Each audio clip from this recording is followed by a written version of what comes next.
Hello friends, welcome to my YouTube channel NLV academy में आपका हार्दिक स्वागत है। दोस्तों, आपको पता ही होगा कि हम अपने बच्चों की डिमांड को लेकर बायोलॉजी का ए टू जेड एक नया सीरीज लेके आए हैं, जिसमें आपको बायोलॉजी का हर एक चैप्टर बिल्कुल सिंपल लैंग्वेज में पढ़ाया जाएगा। दोस्तों अब देखते हैं कि बायोलॉजी में आज हम पढ़ने क्या वाले हैं। बायोलॉजी में पढ़ने से पहले दोस्तों हम जान लेते हैं कि बायोलॉजी होता क्या है। दोस्तों, बायोलॉजी को हम दो भागों में विभाजित करते हैं, एक होता है बॉटनी, एक होता है जूलॉजी। दोस्तों, बॉटनी होता है जिसमें हम पादपों का अध्ययन करते हैं। पादप का मतलब होता है दोस्तों पेड़ पौधे। दोस्तों, एक होता है जूलॉजी जिसमें हम जंतुओं का अध्ययन करते हैं। जंतुओं का मतलब होता है एनिमल्स, जिसमें हम भी आ जाते हैं। तो दोस्तों, सबसे पहले बायोलॉजी में हम पढ़ेंगे जूलॉजी, मतलब जंतुओं का अध्ययन। जंतुओं के अध्ययन में भी दोस्तों जूलॉजी में सबसे फर्स्ट नंबर का चैप्टर पढ़ेंगे हम ह्यूमन स्केलेटल सिस्टम, मानव कंकाल तंत्र। ये मानव कंकाल तंत्र होता क्या है? दोस्तों, आपको पता है जो कंकाल होता है, जो कंकाल हमारे शरीर में पाया जाता है, वो हमें स्थिरता प्रदान करता है और चलने फिरने में मदद करता है। देखो दोस्तों, कंकाल हमें सीधा खड़ा रखता है। जो कंकाल की वजह से हम सीधे खड़े रह सकते हैं दोस्तों, और स्थिरता प्रदान करता है। कंकाल की मदद से जीव जंतु आसानी से गति कर सकते हैं। दोस्तों, आपको पता होगा दोस्तों कि अगर हमारे शरीर में कंकाल नहीं होता तो हम एक स्थान से दूसरे स्थान तक आसानी से नहीं पहुंच सकते। अगर हमारे शरीर में कंकाल है तो हम एक स्थान से दूसरे स्थान तक आसानी से गति कर सकते हैं। दोस्तों, आपको पता है कंकाल हमारा दो प्रकार का होता है। एक होता है बाह्य कंकाल, जिसको हम एक्सोस्केलेटन बोलते हैं। एक होता है आंतरिक कंकाल, दोस्तों इसको हम एंडोस्केलेटन बोलते हैं। दोस्तों, बाह्य कंकाल होता क्या है? दोस्तों, बाह्य कंकाल जो शरीर के बाहर पाया जाता है, जो शरीर के बाह्य का मतलब शरीर के बाहर। जिस तरह मैं बोल रहा हूं दोस्तों, उसी तरह आपको भी बोलना है, मन मन में बोलो।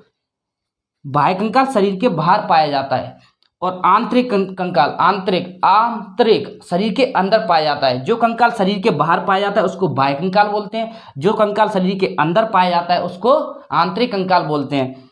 सबसे पहले बाह्य कंकाल और आंतरिक कंकाल। बाह्य कंकाल, सबसे पहले हम बाह्य कंकाल पढ़ेंगे। बाह्य कंकाल होता क्या है? शरीर के बाहर पाया जाता है, अत्यधिक कठोर होता है, यह शरीर को रक्षा प्रदान करता है। इसके अंतर्गत बाल नाखून आते हैं। दोस्तों, आपने देखा हो कि हमारे बाल हैं, अगर आप इनको काट रहे हो तो आपको कोई भी प्रॉब्लम नहीं होने वाली। दोस्तों, आसानी से काट सकते हो, लेकिन आप इनको उखाड़ते हो तो हमें दर्द होता है, क्योंकि जो बाल होते हैं ना दोस्तों, ये मृत और जीवित कोशिका, ये बाल जो बड़े हो गए जिनको हम आसानी से काट सकते हैं, मृत कोशिकाओं से बने हुए। दोस्तों, जैसे ही आप इनको उखाड़ोगे तो आप जीवित कोशिकाओं को उखाड़ रहे हो। दोस्तों, अब उसके बाद आता है नाखून। दोस्तों, आपने देखा हो कि नाखून आप बड़े हो जाते हैं, आप उनको काट रहे हो, मरी हुई कोशिकाएं होती हैं। दोस्तों, जैसा भी आप अंदर काटते हो थोड़ा तो आप जीवित कोशिकाओं में पहुंच जाते हो। तो दोस्तों, हमारे बाल और नाखून मृत कोशिकाओं में भी आते हैं। बाल और नाखून कौन सी कोशिकाओं में आते हैं दोस्तों? मृत कोशिकाओं में। तो हमने पढ़ लिया बाह्य कंकाल क्या होता है, शरीर के बाहर पाया जाता है, कठोर होता है, यह शरीर को रक्षा प्रदान करता है। इसके अंतर्गत बाल नाखून आते हैं। केकड़ा, तिलचट्टा, मकड़ी, टिड्डू, घोंगा, चींटी, बिच्छू, जितने ही छोटे कीड़े मकोड़े होते हैं दोस्तों, उन सब में हमारा बाह्य कंकाल पाया जाता है। जैसे तिलचट्टा ले लिया, केकड़ा ले लिया, मकड़ी ले लिया, टिड्डू ले लिया, घोंगा ले लिया। घोंगा का मतलब होता है समुद्रों में पाया जाता है, और टिड्डू का मतलब होता है, जैसे आपने देखा होगा कि बाजरा होता है, हमारे बाजरे पे कई सारे टिड्डा आ जाते हैं, अपनी भाषा में टिड्डा बोलते हैं दोस्तों हम उनको, तो उनको ही टिड्डू बोला जाता है। और बिच्छू होता है, आप देख रहे हो कि बिच्छू के ऊपर कितना भयंकर मतलब डंक सा पाया जाता है, जो मतलब जो चुबा देता है, जो हमें काट लेता है उससे, और आगे की तरफ ऐसे पाया जाता है। तो दोस्तों, बिच्छू में भी बाह्य कंकाल होता है। मतलब आपको इस तरह से याद रखना है कि जितने ही छोटे कीड़े मकोड़े होते हैं उन सब में बाह्य कंकाल होता है, उनमें आंतरिक कंकाल नहीं होता। तो दोस्तों, आपको साथ ही साथ नोट करना है, और इसका साथ ही साथ नोट्स भी बनाना है। नोट कीजिए दोस्तों।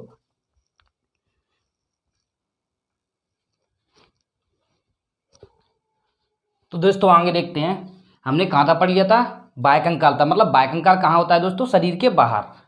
और बाह्य कंकाल किस में पाया जाता है? जितने ही छोटे कीड़े मकोड़े होते हैं उन सब में बाह्य कंकाल पाया जाता है दोस्तों। अब उसके बाद दोस्तों एक नोट करके लिखना है आपको, कछुआ। कछुआ की पीठ पर बाह्य कंकाल होता है। कछुआ की पीठ पर कौन सा कंकाल होता है दोस्तों? बाह्य कंकाल। और पैर, पूंछ और मुंह में कौन सा कंकाल होता है दोस्तों? आंतरिक कंकाल।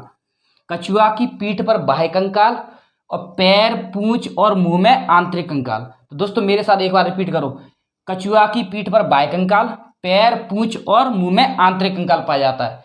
उसके बाद आता है बेटा आंतरिक कंकाल। हमने बाह्य कंकाल पढ़ लिया, बाह्य कंकाल शरीर के बाहर पाया जाता है, जितने ही छोटे कीड़े मकोड़े होते हैं उस समय बाह्य कंकाल पाया जाता है। उसके बाद कछुआ की पीठ पे, आपने देखा हो कछुआ की पीठ तसला जैसी होती है, कुछ इस तरह का कछुआ होता है दोस्तों हमारा।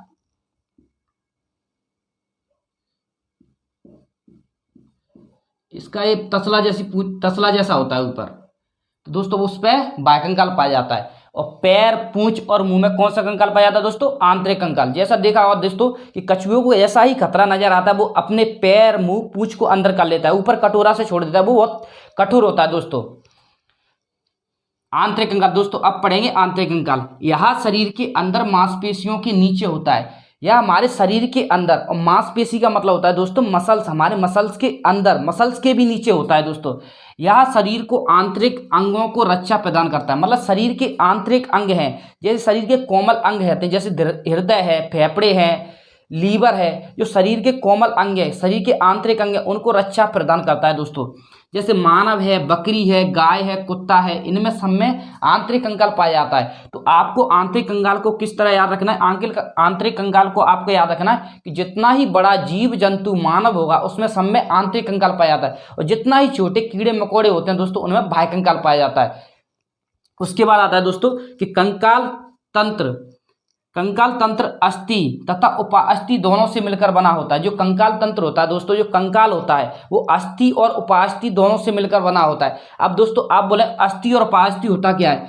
दोस्तों आपने हड्डी इस तरह से देखी, जैसे कि कोई लड़का चिकन खाता है दोस्तों, उसको तो पता ही होगा कि जो हड्डियों के ऊपर का सिरा होता है, बड़ी हड्डियों के ऊपर का सिरा होता है, इसको हम उपास्थि बोलते हैं। उपास्थि को हम इंग्लिश में कार्टिलेज बोलते हैं दोस्तों। और जो बीच का रह जाता है इसको हड्डी बोलते हैं, अस्थि, इसको बोन बोलते हैं इंग्लिश में। ये बेटा जो उपास्थि, जो कार्टिलेज होता है, ये बिल्कुल मुलायम होता है दोस्तों। आपने देखा होगा चिकन खाने वाले इसको भी रूट के ऐसे कचूड़ के खा जाते हैं, लेकिन अस्थि ये कठोर होता है, इसको नहीं खा पाते। तो जितनी बड़ी हड्डियां होती हैं उनके सिरे पे क्या पाया जाता है दोस्तों? उपास्थि पाया जाता है, कार्टिलेज पाया जाता है। उपास्थि को ही हम इंग्लिश में कार्टिलेज बोलते हैं। और उपास्थि के बीच के भाग का जो रहता है दोस्तों उसको अस्थि बोलते हैं, बोन बोलते हैं, हड्डी बोलते हैं। तो कंकाल तंत्र अस्थि तथा उपास्थि दोनों से मिलकर बना होता है। अस्थि तथा उपास्थि दोनों ही संयोजी ऊतक के बने होते हैं दोस्तों। जो अस्थि और उपास्थि होते हैं दोस्तों दोनों ही संयोजी ऊतक के बने होते हैं, कनेक्टिव टिश्यू। उसके बाद आता है बेटा कंकाल को दो भागों में बांटते हैं। हम कंकाल को भी दो भागों में पढ़ते हैं दोस्तों, एक होता है उपास्थि, एक होता है अस्थि, जो मैंने आपको बता दिया। तो आपके एग्जाम में कभी क्वेश्चन आया है कि जो उपास्थि होता क्या है? तो जितनी बड़ी हड्डियां होती है उनके सिरे पर उपास्थि पाया जाता है, और बीच का बचता है वो अस्थि होता है दोस्तों, बोन होता है। और उपास्थि को इंग्लिश में कार्टिलेज बोलते हैं और अस्थि को इंग्लिश में बोन बोलते हैं। तो दोस्तों आपको पता चल गया कंकाल होता क्या है। कंकाल हमारे शरीर को रक्षा प्रदान करता है और हमें चलने फिरने में मदद करता है। और तुम्हें इतना भी पता चलेगा कंकाल दो प्रकार का होता है, बाह्य कंकाल और आंतरिक कंकाल। बाह्य का मतलब शरीर के बाहर, आंतरिक का मतलब शरीर के अंदर। तो दोस्तों बाह्य कंकाल शरीर के बाहर पाया जाता है, आंतरिक कंकाल शरीर के अंदर पाया जाता है। और जितने ही छोटे कीड़े मकोड़े होते हैं उन सब में बाह्य कंकाल पाया जाता है, और जितने ही बड़े जीव जंतु मानव जानवर होगा उनमें सब में कौन सा कंकाल पाया जाएगा दोस्तों?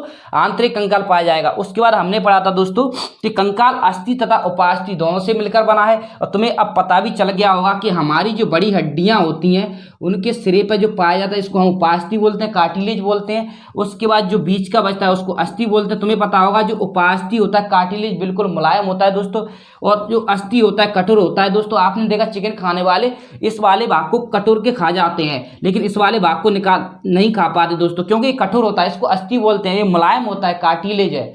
उसके बाद दोस्तों कंकाल को भी दो भागों में बांटा, उपास्थि और अस्थि। अब पढ़ेंगे हम उपास्थि क्या होता है, अस्थि क्या होता है। दोस्तों आपसे फिर कह रहा हूं कि आपको नोट्स साथ ही साथ बनाने हैं। आप वीडियो को स्किप कर लिया करो और नोट्स बना लिया करो। नोट कीजिए दोस्तों।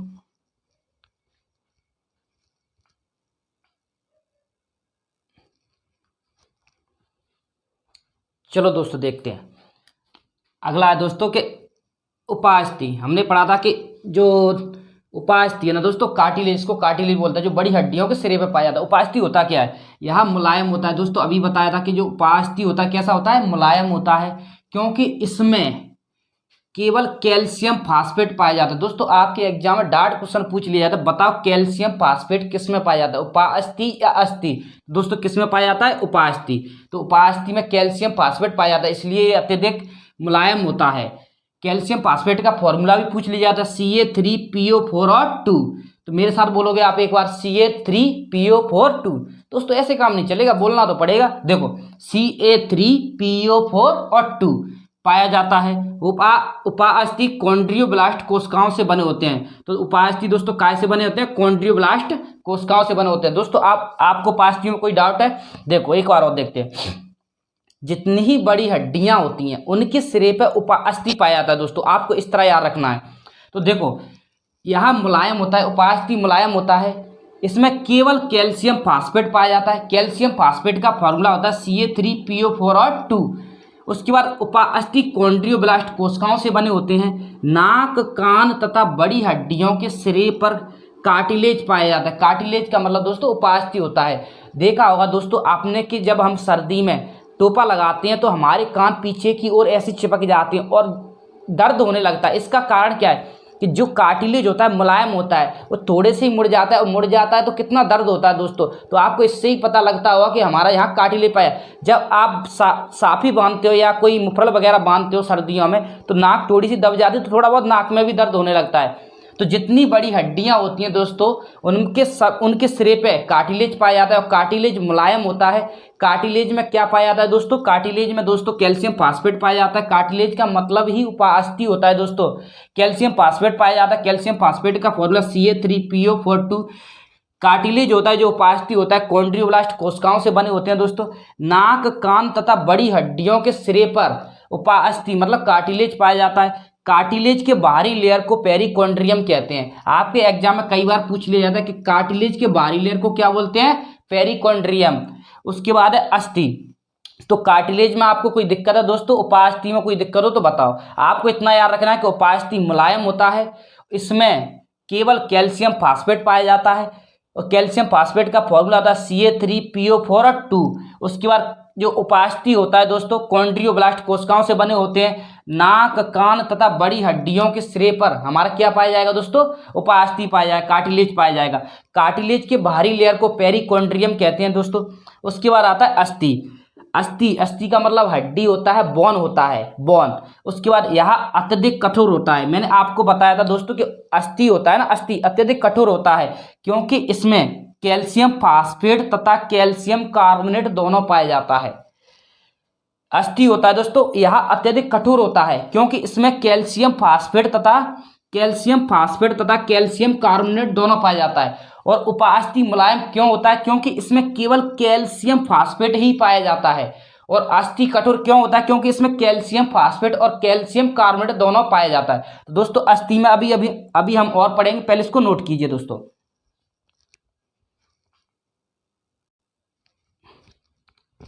तो दोस्तों चलो आगे देखते हैं दोस्तों हम पढ़ रहे थे अस्थि।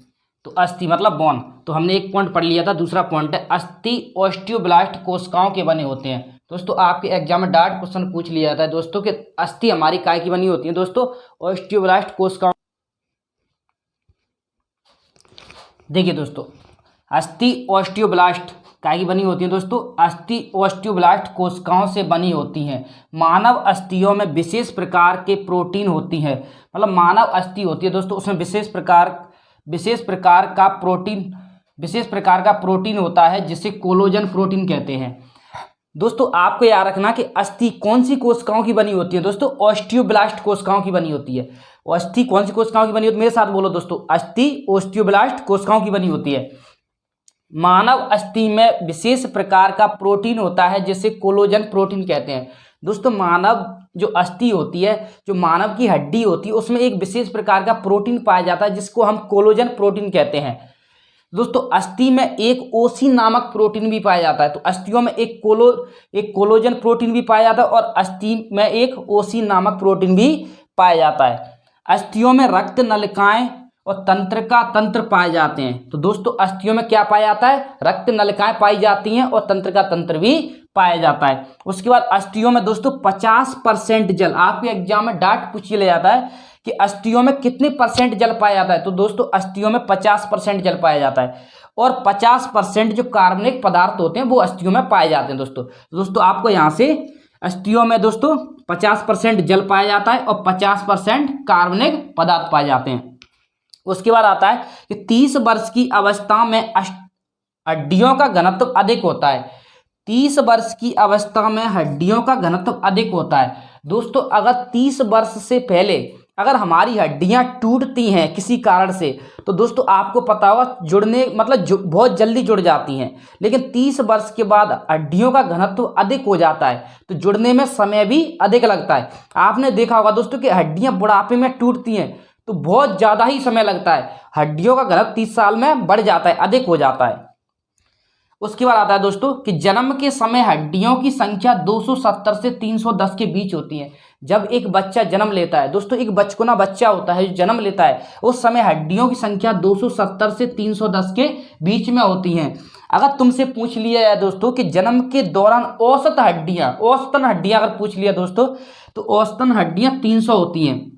अगर आपसे बीच पूछेगा दोस्तों कि जन्म के समय कितनी होती हैं, कितने के बीच में होती हैं, 270 से 310 के बीच में। अगर आपसे पूछ लिया जाए कि औसतन हड्डियां जब बच्चा जन्म लेता है, जब शिशु जन्म लेता है, तो औसतन हड्डियां कितनी होती हैं दोस्तों?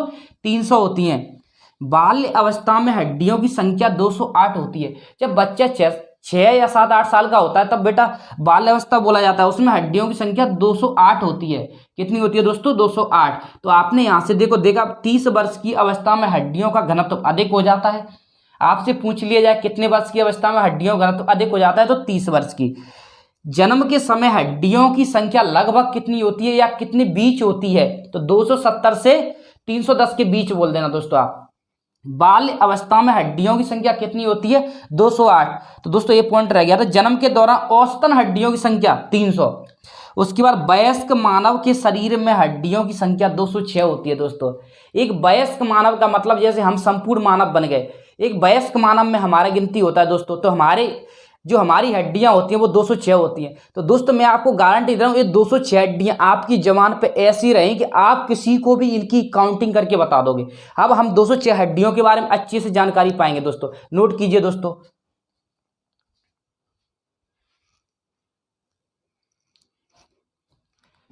चलो दोस्तों मैं ऐसा करता हूं दोस्तों, आपने नोट कर लिया होगा।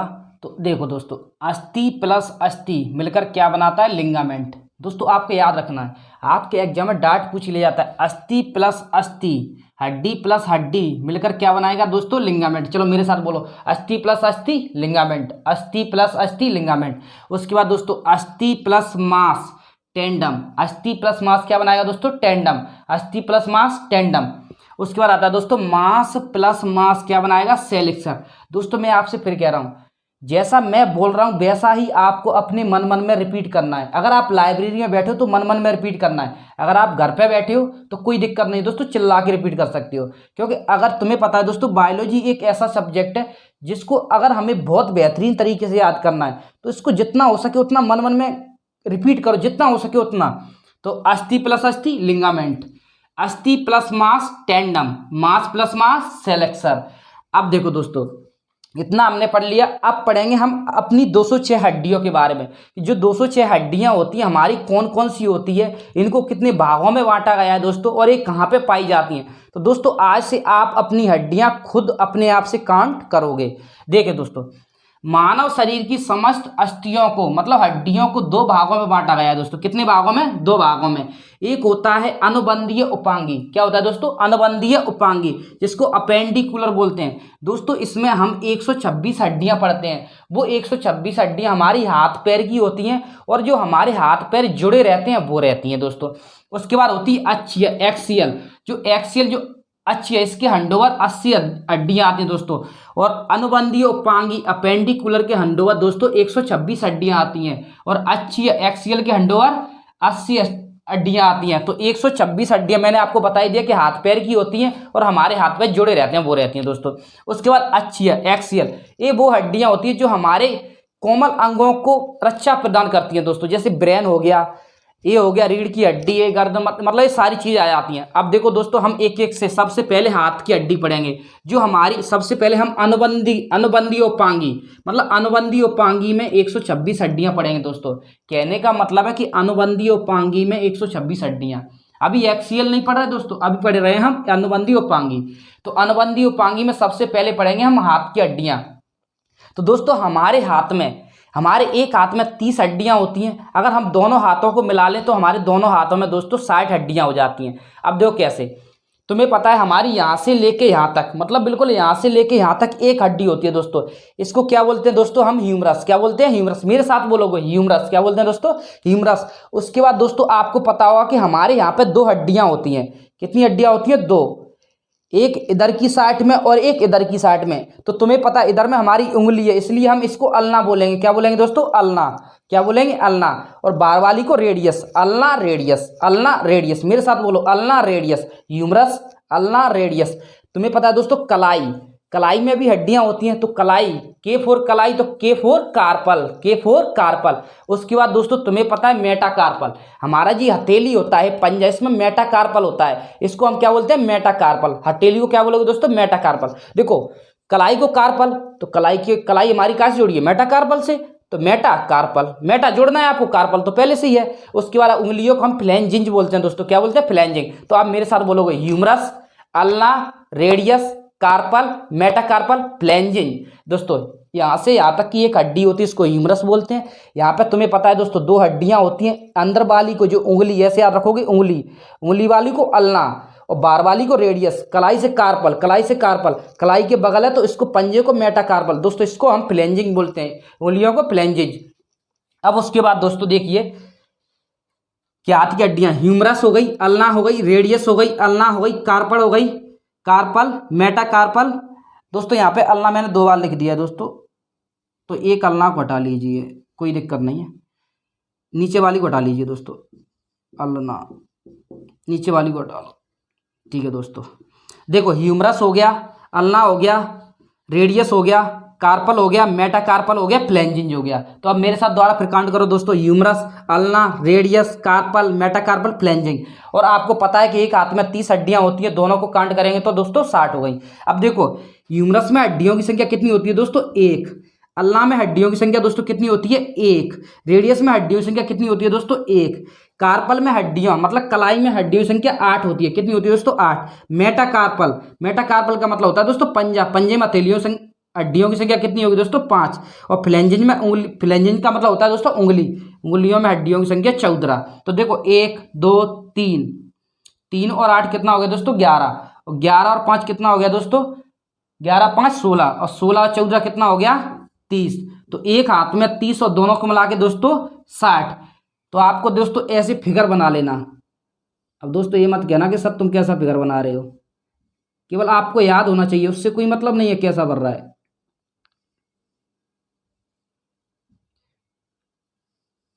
दोस्तों ये हमारा ह्यूमरस होता है, ह्यूमरस। इसकी संख्या कितनी होती है? 1। उसके बाद ये वाला, यहाँ पे हमारी दो हड्डी पाई जाती हैं अंदर वाले, इसको हम अंदर वाला मान रहे हैं, उंगली, उंगली है ना, उंगली। तो अल्ना हो गया। क्या हो गया? अल्ना। अल्ना की संख्या कितनी होती है? 1। ये बाल वाले को हम क्या बोलते हैं? Radius, radius. इसकी भी संख्या 1 होती है। उसके बाद आता है कलाई, कार्पल, कार्पल की संख्या कितनी होती है दोस्तों? 8। उसके बाद आता है मेटाकार्पल, पंजा, मेटाकार्पल, मेटाकार्पल की संख्या कितनी होती है? 5। उसके बाद फ्लैंजिंज, फ्लैंजिंज की संख्या कितनी होती है? 14। तो दोस्तों आप अपनी कॉपी में इस तरह का एक फिगर भी बना ले, जिससे आपको मतलब अच्छे से याद रहेंगी चीजें। तो दोस्तों नोट कीजिए जल्दी से।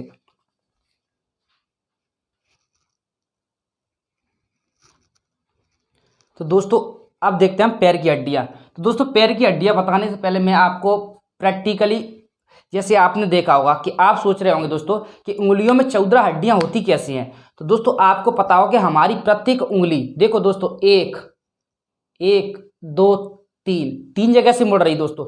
हमारी ये चारों उंगलियां 3 जगह से मुड़ती हैं। तो 3 एकन 3, 3 दूना 6, 3 त्रिका 9, 3 चौका 12, 12 हड्डियां हुई। लेकिन जब आप अंगूठे को देखते हो दोस्तों, अंगूठा हमारा 2 जगह से ही मुड़ता है, 1 और 2। तो 12 और 2 कितना हो गया? 14। अब तुम बोले दोस्तों कि मेटाकार्पल में कैसे होती है 5? तुमने देखा होगा दोस्तों हमारे 5 हैं, 4 उंगलियां 1 अंगूठा, ये पांचों मिलके यहाँ पे आके जुड़ते हैं। तो पांचों की हड्डियां होंगी या नहीं होंगी? तो मेटाकार्पल में कितनी होगी दोस्तों? 5। और इसका आप घर पे भी प्रैक्टिकल कर सकते हैं दोस्तों। तो सबसे पहले अब देखते हैं दोस्तों पैर की हड्डियां। हमने दोस्तों अनुबंधी उपांगी पढ़ रहे हैं, आपको पता होगा, जिसमें हमें 126 हड्डियां पढ़ ली हैं। होती तो दोस्तों 6 है, लेकिन अनुबंधी उपांगी के हंडोवर 126 ही आती हैं दोस्तों। और 80 हड्डियां होती हैं, उनको हम पढ़ेंगे एक्सियल में, अच्छिया में। अब देखते हैं दोस्तों दूसरे नंबर पर आती है पैर की हड्डियां।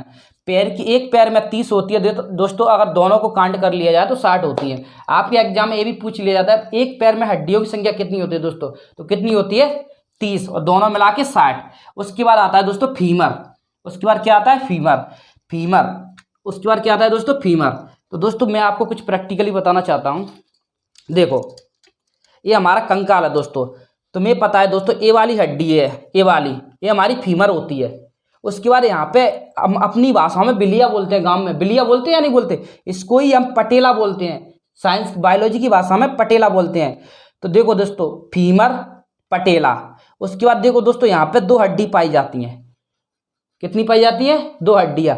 ये अंदर वाली हड्डी को हम टिबिया बोलते हैं दोस्तों, क्या बोलते हैं टिबिया, और बाहर वाली को फिबुला, क्या बोलेंगे फिबुला, बाहर वाली को क्या बोलेंगे दोस्तों फिबुला। उसके बाद देखो यहाँ पे टकुना होता है दोस्तों, यहाँ पे होता है कि नहीं होता है यहाँ पे टकुना, यहाँ पे टकुना होता है दोस्तों, यहाँ पे हमारा टकुना होता है दोस्तों यहाँ पे।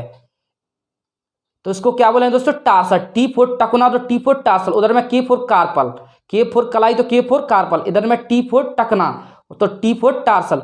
उसके बाद इसका पंजा भी होता है, तुम्हें पता होगा पैर का भी तो पंजा होता है, इसको हम क्या बोलेंगे दोस्तों पंजे को बोलेंगे दोस्तों मेटाटार्सल, क्या बोलेंगे टार्सल।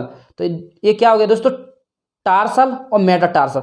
टकुना को क्या बोलेंगे टार्सल, क्या बोलेंगे कलाई को कार्पल और टकना को टार्सल। उसके बाद आता है मेटाकार्पल, जो पंजा होता है उसको क्या बोलेंगे मेटाकार्पल, उंगलियों को फ्लेंजिंग, क्या बोलेंगे फ्लेंजिंग। तो अब मेरे साथ काउंट करोगे ह्यूमरस।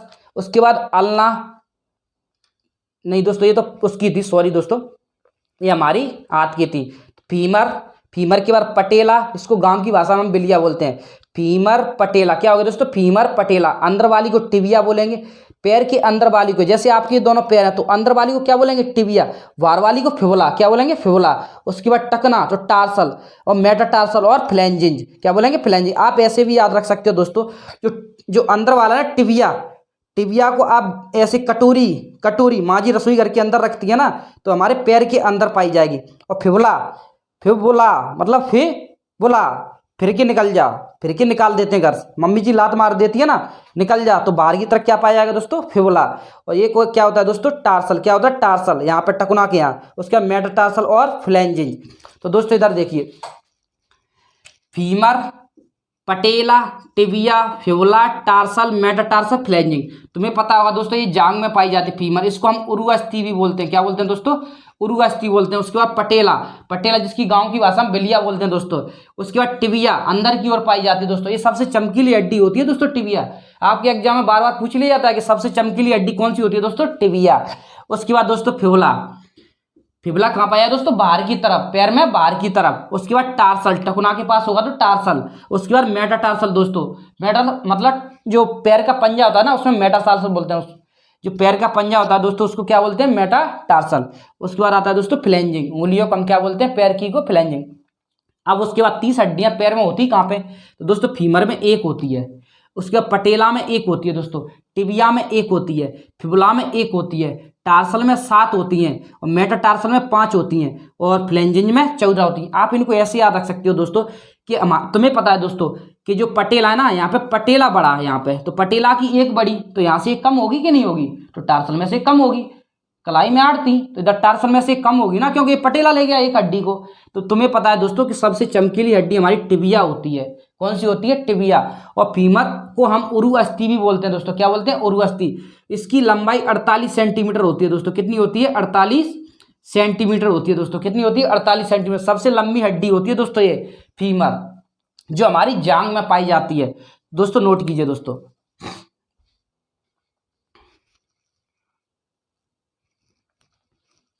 तो देखिए दोस्तों, तो दोस्तों हमने, तुम्हें पता होगा दोस्तों कि हमने 120 हड्डियां पढ़ ली थी।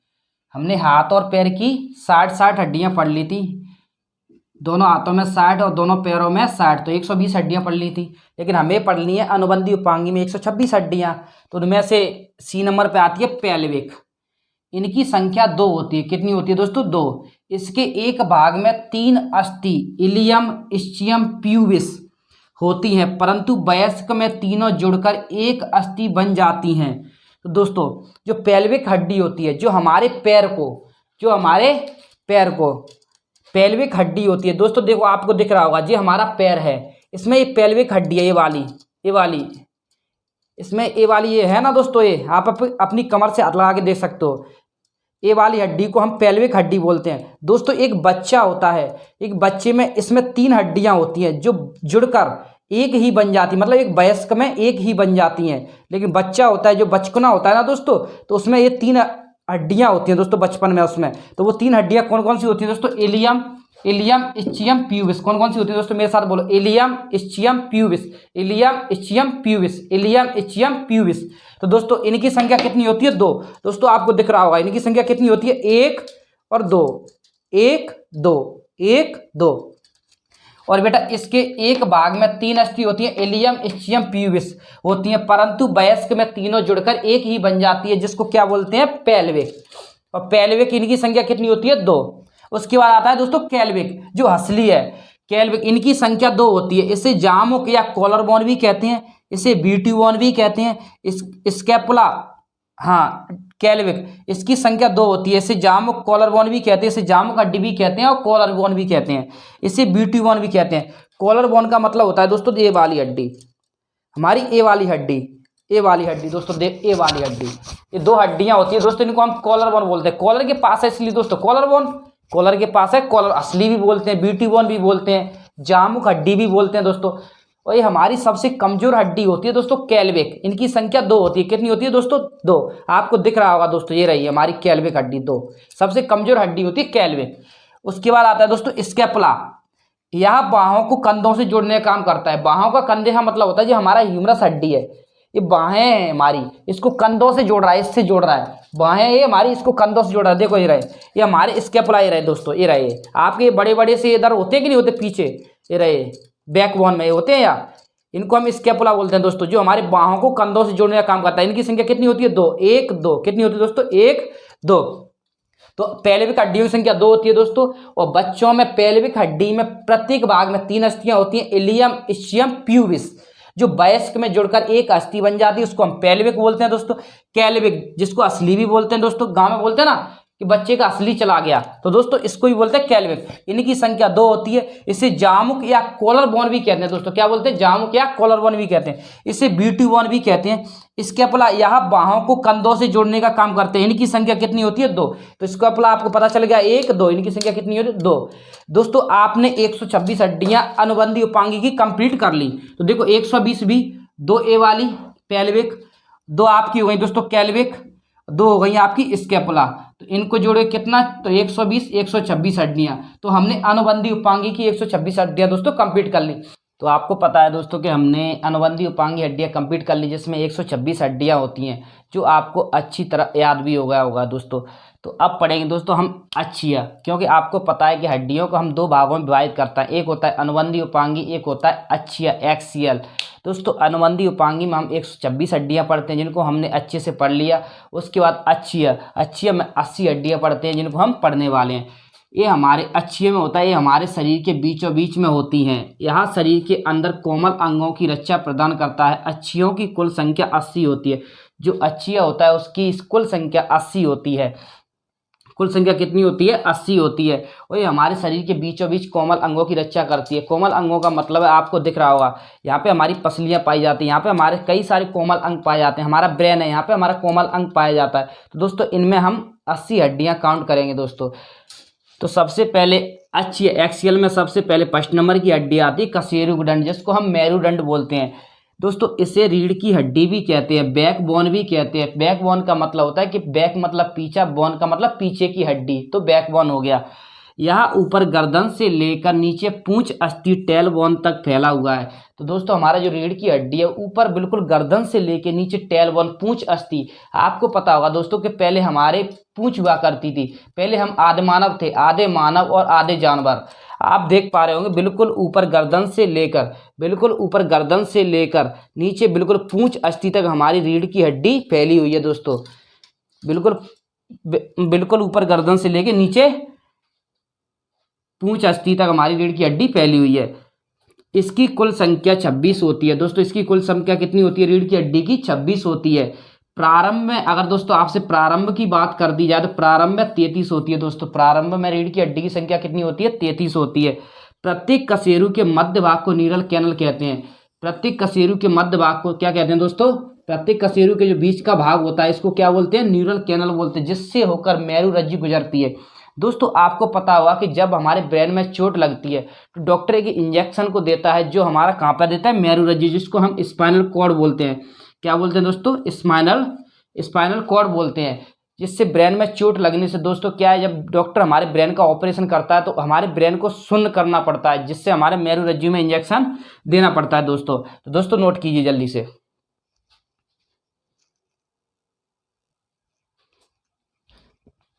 देखिए दोस्तों, अब आती है दूसरे नंबर पर रिब्स। दूसरे नंबर पर कौन सी आती है दोस्तों, रिब्स।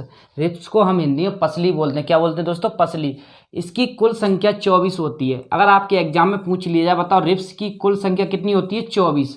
अगर आपसे पूछ लिया जाए कि जोड़ा में कितनी होती है, तो जोड़ा में होती है 12। जोड़ा में कितनी होती है, 12। और वैसे पूछ लिया है कुल संख्या इनकी 24 और जोड़ा में पूछेगा तो जो दोस्तों 12। पसलियां पीछे की ओर मेरुदंड या रीढ़ की हड्डी से तथा आगे की ओर स्टर्नम अस्थि से जुड़ी होती हैं। जो हमारी पसलियां होती हैं दोस्तों आगे की ओर, पीछे की ओर तो दोस्तों रीढ़ की हड्डी, ये वाली हमारी जो रीढ़ की हड्डी है दोस्तों, ये वाली जो हमारी रीढ़ की हड्डी है, ये पसलियां देखो आपको दिख रहा होगा दोस्तों कि जो पसलियां हैं हमारी, जो पीछे की ओर रीढ़ की हड्डी, ये वाली रीढ़ की हड्डी है, ये वाली रीढ़ की हड्डी से जुड़ी हुई है। आगे की ओर एक स्टर्नम हड्डी होती है दोस्तों, ये वाली स्टर्नम हड्डी होती है। स्टर्नम हड्डी होती है दोस्तों स्किल जैसी, इतना बड़ा होता है स्किल, यहाँ पर डला रहता है स्किल जैसा, स्टर्नम हड्डी होती है जो आगे की ओर स्टर्नम हड्डी से जुड़ी रहती है और पीछे की ओर बैकबोन मतलब रीढ़ की हड्डी से जुड़ी रहती है। पसलियाँ आगे की ओर दोस्तों कैसे जुड़ी रहती हैं, स्टर्नम हड्डी से, और पीछे की ओर रीढ़ की हड्डी से जुड़ी रहती हैं। अब उसके बाद आता है दोस्तों स्टर्नम। तीसरे नंबर पर आता है दोस्तों स्टर्नम। स्टर्नम की संख्या 1 होती है या रिब्स को आपस में जोड़ती है। स्टर्नम की संख्या कितनी होती है, 1। और यह स्टर्नम दोस्तों रिब्स, जो रिब्स होती हैं पसलियां होती हैं, उनको आपस में जोड़ के रखती है। उसके बाद डी नंबर पे आता है दोस्तों 4 नंबर पे सिर, हेड। सिर इसकी कुल संख्या 29 होती है। दोस्तों हमारा जो सिर होता है इसमें टोटल जो हड्डियां होती हैं, सिर का मतलब होता है दोस्तों इसमें जो हमारी टोटल हड्डियां होती हैं 29 होती हैं। अब वो 29 हड्डियां होती कहाँ पर दोस्तों, तो हमारे सिर में हड्डियों की संख्या कितनी होती है, 29। खोपड़ी, सबसे पहले आता है खोपड़ी। खोपड़ी में दोस्तों इसको स्कल बोला जाता है। खोपड़ी में हमारी 22 होती हैं। खोपड़ी में कितनी होती हैं, 22। उसके बाद एक हार्डबोन होता है। हार्डबोन का मतलब होता है ए वाला, इसको हम अपनी भाषा में गांव में कंठ बोलते हैं दोस्तों। तो हार्डबोन की संख्या कितनी होती है, 1। उसके बाद आता है कान। एक कान में दोस्तों 3 हड्डी होती हैं, दोनों को मिला के कितनी हो गई, 6। तो एक कान में 3 हड्डी, दोनों कानों में 6 हड्डी होती हैं दोस्तों। उसके बाद फेस। हमारे फेस में दोस्तों, फेस का मतलब होता है चेहरा, चेहरे में 14 हड्डी होती हैं दोस्तों। आपको पता होगा कि ये हमारा यहाँ से लेके पूरा ये फेस रहता है। हम गांव में इसको कपाल बोलते हैं दोस्तों। एक कपाल नहीं होता, ये हमारा पूरा यहाँ से लेके बिल्कुल पूरा ये फेस रहता है दोस्तों। तो हमारे फेस में हड्डियों की संख्या कितनी होती है, 14। हमारा एक कपाल होता है दोस्तों, इसको हम कपाल बोलते हैं। कपाल में हड्डियों की संख्या 8 होती है। तो दोस्तों सिर में हड्डियों की संख्या 29। उसके बाद खोपड़ी में हड्डियों की संख्या 22। हार्डबोन, इसको हार्डबोन बोला जाता है, गांव की भाषा में कंठ बोलते हैं। इसमें हड्डियों की संख्या कितनी है, 1। कान में हड्डियों की संख्या कितनी होती है दोस्तों, 6। एक कान में 3 होती है, दूसरे में भी 3 होती है। जो कान की हड्डियां होती हैं उनको हम मिस नाम से जानते हैं। मिस का मतलब होता है Milius incus steps. Milius incus steps, MIS। आप इसको कैसे याद रख सकते हो दोस्तों, MIS, मिलियस इनकस स्टेप्स। कान की सबसे छोटी हड्डी होती है स्टेप्स। कौन सी होती है, स्टेप्स, जो मध्य कान में पाई जाती है। और जो स्टेप्स होती है दोस्तों इसका आकार 0.6 mm, 0.6 मिलीमीटर होता है दोस्तों। तो आपको अच्छे से याद रहेगा दोस्तों कि हमारी जो कान में हड्डियां होती हैं, एक कान में 3 होती है, दोनों को मिला ले तो 6 होती हैं। वो हड्डियां कौन सी होती है, मिस। हम कैसे याद रखेंगे, miss, MIS, Milius incus steps. तो दोस्तों फेस में हड्डियों की संख्या, चेहरे में हड्डियों की संख्या दोस्तों कितनी होती है, 14। कपाल में हड्डियों की संख्या कितनी होती है दोस्तों, 8। तो दोस्तों हमने आपकी 206 हड्डियों को पूरी तरह कंप्लीट करा दिया दोस्तों। अब मैं चाहता हूं दोस्तों आप इनका अच्छे से नोट्स बनाएं। और नोट्स बनाने का तरीका होना चाहिए कि आप अपने हाथ से, आप अपने हैंड से खुद नोट्स बनाएं दोस्तों। आपको चीज़ें अच्छे से समझ में आएंगी और ये आपके नोट्स जिंदगी भर के लिए काम आएंगे दोस्तों। तो नोट कीजिए दोस्तों।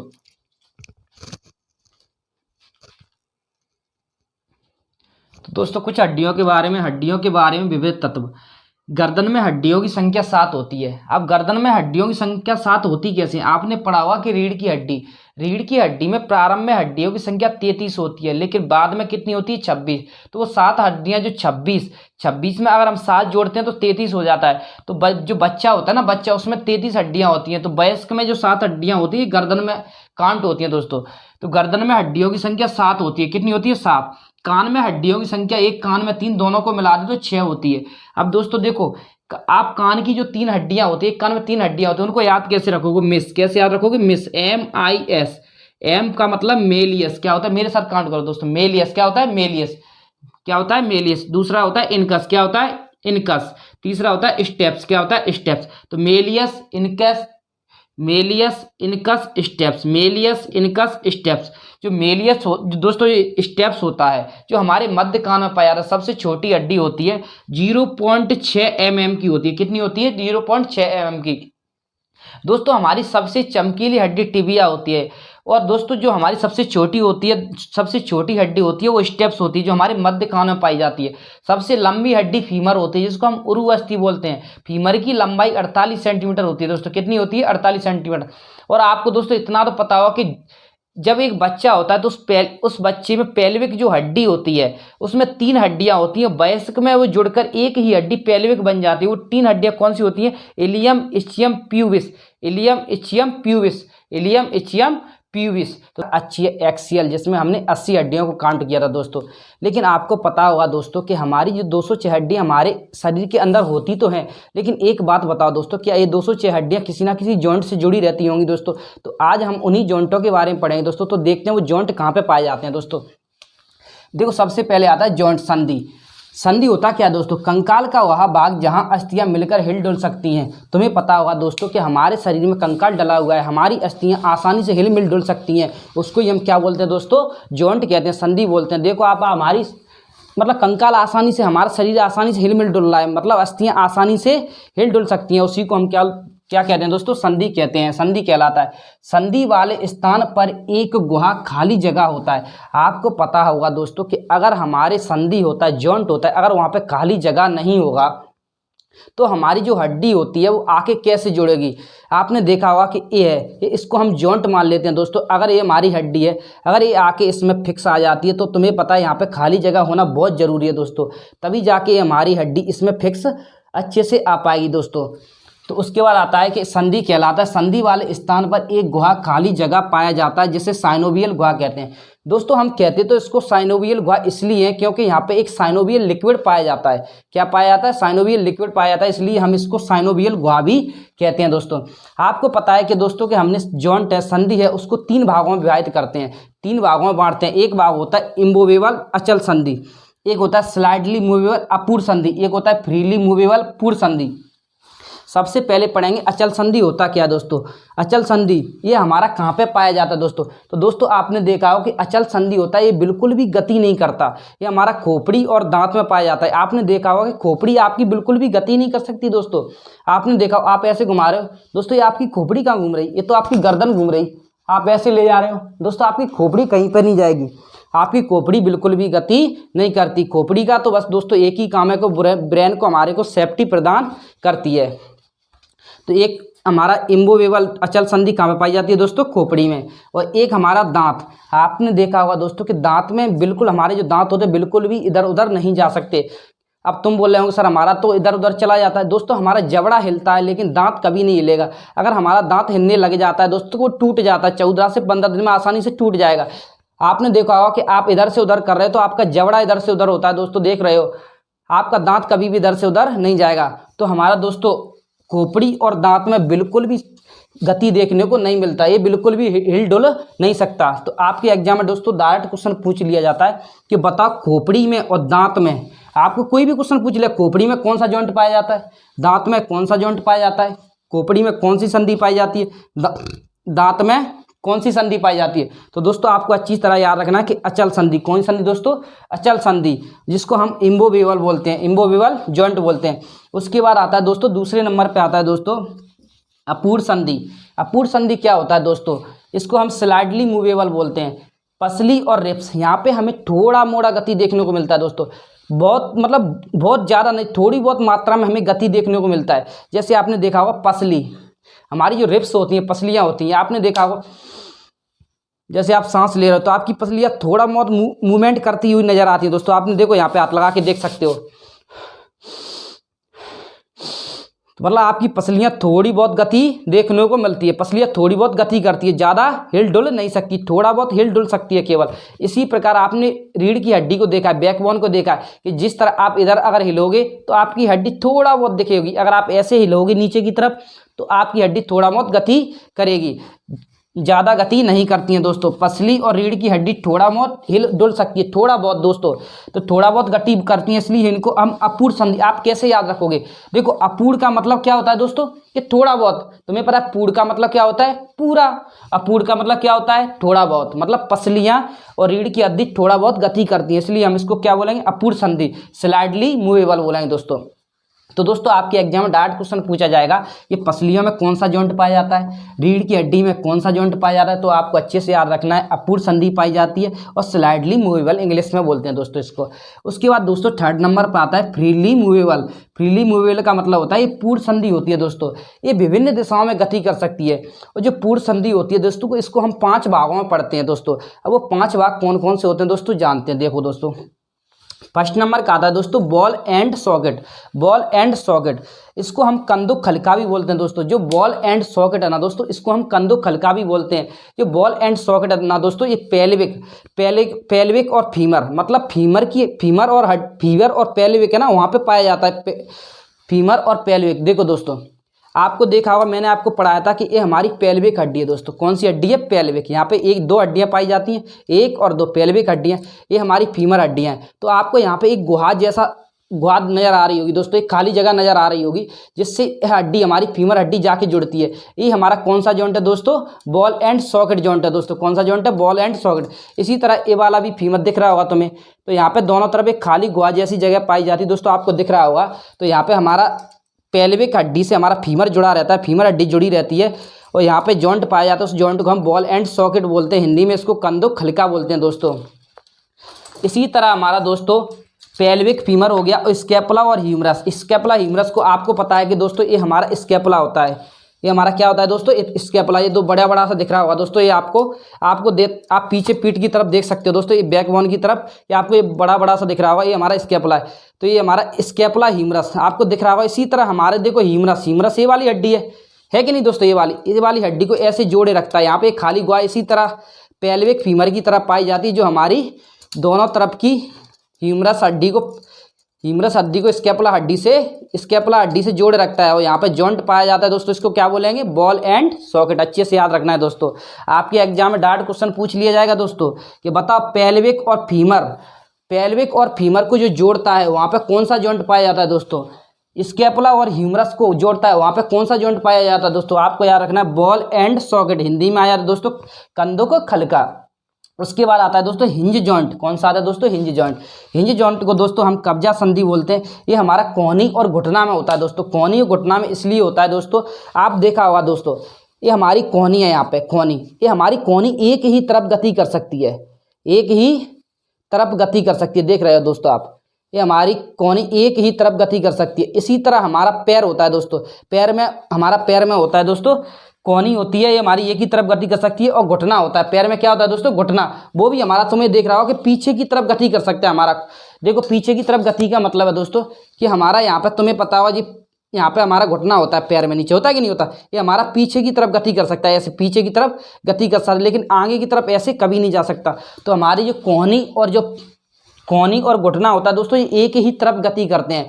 हमारा कोहनी आगे की तरफ गति करता है और घुटना हमारा पीछे की तरफ गति करता है। देखो तुम्हें पता है घुटना ऐसे हमारा, ये मान चलो हम हाथ को कुछ देर के लिए दोस्तों पैर मान लेते, तो हमारा घुटना इसी तरह तो गति करता है, ऊपर कहाँ जाएगा? ऐसे नहीं जाएगा ना दोस्तों, और ऊपर जाएगा टूट जाएगा।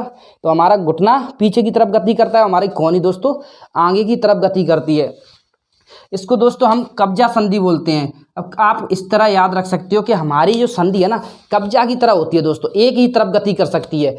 कौन सी तरफ गति कर सकती है दोस्तों? एक ही तरफ गति कर सकती है, इसको हम कब्जा संधि बोलते हैं। इसको हम हिंज जॉइंट बोलते हैं। इंग्लिश में क्या बोलोगे दोस्तों? Hinge joint. आपके एग्जाम में दोस्तों डायरेक्ट क्वेश्चन आएगा, बता कोहनी संधि या घुटना संधि, मतलब कोहनी जो कब्जा संधि है ना दोस्तों, कब्जा संधि कहाँ पे पाई जाती है, घुटना और कोहनी में पाई जाती है। ऐसे भी पूछ लिया जाएगा दोस्तों, जो कोहनी और घुटना में कौन सा जॉइंट पाया जाता है दोस्तों, तो कौन सा जॉइंट पाया जाता है दोस्तों, हिंज जॉइंट पाया जाता है। तीसरे नंबर का पॉइंट है दोस्तों कि पिवोट संधि, कौन सा संधि है दोस्तों, पिवोट संधि। पिवोट संधि क्या होता है दोस्तों, इसको हम खूंटी संधि बोलते हैं। ये हमारा गर्दन में पाया जाता है। जो पिवोट संधि होता है दोस्तों, ये हमारे कहाँ पाया जाता है, गर्दन में। आपको देखा होगा खूंटी संधि मतलब खूंटे के समान, इसको अगर आप ठोक दो ना तो थोड़ा मोड़ा गति देखने को मिलेगा इसमें। आपने इसको ठोक दिया, खूंटी संधि पिवोट संधि होती है दोस्तों। तो आप इसको ऐसे याद रख सकते हो कि हमने इसको गर्दन को ऐसे ठोक दिया सिर में, तो अब इसको थोड़ा बहुत इधर उधर कर सकते हैं। तो हम अपनी खूंटा को थोड़ा बहुत इधर उधर कर सकते हैं ना, भैंस का खूंटा होता है, उसको थोड़ा बहुत इधर उधर कर सकते हो। तो हमारी गर्दन को थोड़ा ऊपर भी कर सकते हो, इधर भी कर सकते हो, इधर भी कर सकते हो। मतलब खूंटी मतलब क्या दोस्तों, खुटी की तरह क्या कर दिया, उसको ठोक दिया दोस्तों। खुटी की तरह क्या कर दिया दोस्तों, ऐसे खुटी की तरह उसको ठोक दिया, मतलब खूंटा की तरह उसको ठोक दिया। तो थोड़ा और इधर उधर अपन कर सकते हैं। उसके बाद आता है दोस्तों, आपके एग्जाम में डायरेक्ट क्वेश्चन पूछ लिया जाता है, बताओ गर्दन में कौन सा जॉइंट पाया जाता है। दोस्तों गर्दन में हमारा खूंटी संधि पाया जाता है, पिवोट जॉइंट पाया जाता है। उसके बाद आता है दोस्तों ग्लाइडिंग जॉइंट, कौन सा आता है दोस्तों, ग्लाइडिंग जॉइंट। 4 नंबर पे कौन सा आता है दोस्तों, ग्लाइडिंग जॉइंट। इसको ग्लाइडिंग जॉइंट दोस्तों ये फिसलती है। ग्लाइडिंग जॉइंट होता है दोस्तों, ये फिसलता है। कैसे फिसलता है, कार्पल और टार्सल। आपके एग्जाम में क्वेश्चन आएगा, बताओ कार्पल में कौन सा जॉइंट पाया जाता है, जो टार्सल होता है उसमें कौन सा जॉइंट पाया जाता है। दोस्तों आपको टार्सल और कार्पल के बारे में अच्छे से नॉलेज होगा। टार्सल टकुना, जो टार्सल होता है टकुना के जो होता है दोस्तों, और जो कार्पल होता है वो कलाई के यहाँ पे होता है। ये बेटा फिसलता है एक दूसरे पे, क्या करता है, फिसलता है केवल। इसको हम इसलिए फिसलती हुई संधि भी कहते हैं। क्या बोलते हैं, फिसलती हुई संधि बोलते हैं। और जो ग्लाइडिंग जॉइंट कहाँ पे पाया जाएगा, कार्पल और टार्सल। दोस्तों अभी आपके लेटेस्ट एग्जाम में एक क्वेश्चन आया था, बताओ कार्पल जो जॉइंट होता है वो कहाँ पे पाया जाता है दोस्तों, तो ग्लाइडिंग कहाँ पे पाया जाएगा, जो कार्पल जो ग्लाइडिंग जॉइंट है दोस्तों कहाँ पे पाया जाएगा, ग्लाइडिंग जॉइंट कहाँ पाया जाएगा, कार्पल में। और टार्सल में कौन सा जॉइंट पाया जाएगा दोस्तों, ग्लाइडिंग जॉइंट। कौन सा जॉइंट पाया जाएगा दोस्तों, ग्लाइडिंग जॉइंट। उसके बाद आता है दोस्तों सैडल जॉइंट। क्या आता है, सैडल जॉइंट। ये हमारा अंगूठा में, ये हमारा जो सैडल जॉइंट है ना दोस्तों, अंगूठा में पाया जाता है। आपने देखा हो कि अंगूठा हमारा उसी निश्चित सीमा में गति करता रहता है, उसी निश्चित सीमा में गति करता रहता है। तो अंगूठे में कौन सा जॉइंट पाया जाता है दोस्तों, सैडल जॉइंट। कौन सा जॉइंट पाया जाएगा, सैडल जॉइंट। दोस्तों आपका मैं एक क्विक रिवीजन करा देता हूं, आपका एक भी क्वेश्चन इस जॉइंट से बाहर जाने वाला नहीं है दोस्तों। आपके एग्जाम में आपको पता होगा दोस्तों कि बायोलॉजी से कुछ भी नहीं पूछा जाता, जैसा है वैसा ही पूछेगा। बायोलॉजी में वो आपको घुमा फिरा नहीं सकता। आपको पता है मैथ नहीं है दोस्तों, इंग्लिश नहीं है, रीजनिंग नहीं है, जैसे आपको चाहे जैसे क्वेश्चन दे दे। बायोलॉजी में जो है वो है। अब देखो दोस्तों, आपको पता है संधि जॉइंट होता क्या है, कंकाल का वह भाग जहां अस्थियां मिलकर हिल-डुल सकती हैं संधि कहलाता है। संधि वाले स्थान पर एक गुहा खाली जगह पाया जाता है जिसे हम साइनोवियल गुहा कहते हैं। आपको पता होगा संधि वाले स्थान पर एक गुहा पाई जाती है, इसलिए हम इसको साइनोवियल गुहा कहते हैं। साइनोवियल गुहा हम इसलिए कहते हैं क्योंकि यहाँ पे एक साइनोवियल लिक्विड पाया जाता है। अब मैं आपको बताता हूँ दोस्तों, ये साइनोवियल लिक्विड होता क्या है। आपको पता होगा दोस्तों, अगर आपकी जॉइंट में साइनोवियल लिक्विड की पर्याप्त मात्रा है तो आपकी जॉइंट में कोई भी प्रॉब्लम होने वाली नहीं है। अब उसके बाद अगर हमारे जॉइंट में, तुम्हें पता होगा कि जब बुढ़ापा आता है, जब व्यक्ति बूढ़ा होता है दोस्तों, तो उसमें साइनोवियल लिक्विड की कमी आ जाती है, जिससे उसके पैर में गठिया रोग हो जाता है। कौन सा रोग हो जाता है दोस्तों, गठिया रोग हो जाता है। या कैल्शियम की कमी से गठिया रोग देखने को मिलता है, गठिया रोग देखने को मिलता है दोस्तों। कौन सा रोग देखने को मिलता है, गठिया रोग। और गठिया रोग देखने को इसलिए मिलता है क्योंकि इसमें यूरिक एसिड की मात्रा बढ़ जाती है दोस्तों। आपको पता होगा गठिया रोग बुढ़ापे में इसलिए हो जाता है क्योंकि उसमें साइनोवियल लिक्विड कम हो जाता है और यूरिक एसिड की मात्रा बढ़ जाती है, इसलिए हमें बुढ़ापे में गठिया रोग देखने को मिलता है। आपने देखा होगा कि बुढ़ापे में हड्डियों का चरमर होने लगता है, जब हम बैठते हैं इतना दर्द होता है दोस्तों कि आपने सोचा भी नहीं होगा। इतना दर्द किसकी वजह से होता है, क्योंकि हमारे शरीर में साइनोवियल लिक्विड, मतलब जो हमारा जॉइंट होता है उसमें साइनोवियल लिक्विड की मात्रा कम हो जाती है और यूरिक एसिड बढ़ जाता है दोस्तों। इसलिए जब हम बैठते हैं तो इतना दर्द होने लगता है दोस्तों कि दर्द के मारे बुढ़ापे में, आप अपने माँ बाप को देख ही रहे होंगे, आप अपने दादा दादी को देखते होंगे। इसके बारे में क्या कहूँ दोस्तों। उसके बाद आता है जॉइंट। जॉइंट को हमने दोस्तों 3 भागों में पढ़ा था, इमूवेबल अचल संधि, उसके बाद स्लाइडली मूवेबल अपूर्ण संधि, उसके बाद फ्रीली मूवेबल पूर्ण संधि। अब उसके बाद तुम्हें पता है दोस्तों, इमूवेबल जॉइंट अचल संधि में हम खोपड़ी और दांत, तो अचल संधि इमूवेबल जॉइंट में कौन कौन आता है दोस्तों, खोपड़ी और दांत। खोपड़ी और दांत में कौन सा जॉइंट आएगा दोस्तों, इमूवेबल अचल संधि। मेरे साथ काउंट करो दोस्तों, चलो अब की बार। खोपड़ी में कौन सा जॉइंट आएगा दोस्तों, इम्बोवेबल अचल संधि, और दांत में कौन सा आएगा दोस्तों, अचल संधि और इम्बोवेबल। उसके बाद अपूर्ण संधि। अपूर्ण संधि को आप कैसे याद रखोगे दोस्तों कि अपूर्ण संधि मतलब ये पूरी तरह नहीं घूमती है दोस्तों, थोड़ा मोड़ा गति देखने को मिलता है। अपूर्ण, अपूर्ण का मतलब थोड़ा बहुत था। तो अपूर्ण संधि कहाँ पे पाई जाती है, पसलियाँ और हमारे रीढ़ की हड्डी मतलब रिब्स और बैकबोन में पाई जाती है दोस्तों। आपने देखा होगा कि जब कभी हम चेस्ट नपाने जाते हैं दोस्तों, तो इस तरह से हम सीने को चौड़ा करते हैं, तो आपको दिख रहा होगा कि यहाँ पे हमारी पसलियाँ थोड़ा बहुत इम्प्रूव मतलब थोड़ा बहुत गति करती हुई नजर आ रही हैं दोस्तों। इसी तरह हम नीचे की तरफ नपते हैं ऐसे, तो हमारा रीढ़ की हड्डी में थोड़ा बहुत गति देखने को मिलता है, लेकिन थोड़ा बहुत हिल डुल सकता है। अपूर्ण संधि, इसलिए हम इसको अपूर्ण संधि बोलते हैं। ज़्यादा नहीं हिलेगा दोस्तों, इसलिए हम इसको अपूर्ण संधि बोलते हैं। थोड़ा बहुत गति देखने को मिलता है दोस्तों, थोड़ा बहुत गति देखने को मिलेगा, इसलिए हम इसको स्लाइडली मूवेबल मतलब अपूर्ण संधि बोलते हैं। तो आपके एग्जाम में क्वेश्चन आएगा दोस्तों, बता पसलियों में कौन सा जॉइंट पाया जाता है, तो आप बता दोगे ना दोस्तों अपूर्ण संधि, स्लाइडली जॉइंट पाया जाता है। रीढ़ की हड्डी में कौन सा जॉइंट पाया जाता है दोस्तों, स्लाइडली जॉइंट पाया जाता है दोस्तों, अपूर्ण संधि पाई जाती है। उसके बाद आता है दोस्तों फ्रीली मूवेबल, कौन सा आता है, फ्रीली मूवेबल पूर्ण संधि। कौन सा आता है, फ्रीली मूवेबल पूर्ण संधि। पूर्ण संधि दोस्तों इसका मतलब होता है कि ये चारों मतलब विभिन्न दिशाओं में गति कर सकती है। और पूर्ण संधि को हम दोस्तों 5 भागों में विभाजित करते हैं, 5 भागों में पढ़ते हैं। अब वो 5 भाग कौन से हैं दोस्तों देखते हैं। सबसे फर्स्ट नंबर का है दोस्तों ball and socket. Ball and socket, इसको हम दोस्तों हिंदी में कंदुखलिका बोलते हैं। और ये हमारी पेल्विक हाथ पैर की हड्डी, तुम्हें पता होगा दोस्तों कि फीमर हड्डी को हमारी पेल्विक हड्डी से आके जुड़ती है, वहाँ पे एक जॉइंट पाया जाता है जिसको हम बॉल एंड सॉकेट जॉइंट बोलते हैं। इसी तरह हमारा ये ह्यूमरस है दोस्तों, स्कैपुला हड्डी से जुड़ा है, तो स्कैपुला और हड्डी को जोड़ता है, वहाँ पे भी तो एक जॉइंट पाया जाता है, एक जॉइंट पाया जाता है दोस्तों, इसको भी हम बॉल एंड सॉकेट बोलते हैं। तो दोस्तों ह्यूमरस प्लस स्कैपुला और पेल्विक प्लस फीमर, तो ये हमारा ये कौन कौन से जॉइंट से जुड़े रहते हैं, केवल बॉल एंड सॉकेट से दोस्तों।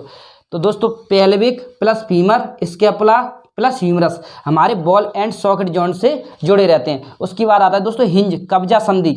आपने देखा होगा बेटा कि कब्जा संधि मतलब हमारी कोहनी और टुकना, हमारी कोहनी और घुटना पाया जाता है। आपने देखा हमारी कोहनी केवल एक ही तरफ गति कर सकती है, इसलिए हम इसको क्या बोलते हैं दोस्तों, हिंज संधि, कब्जा संधि बोलते हैं।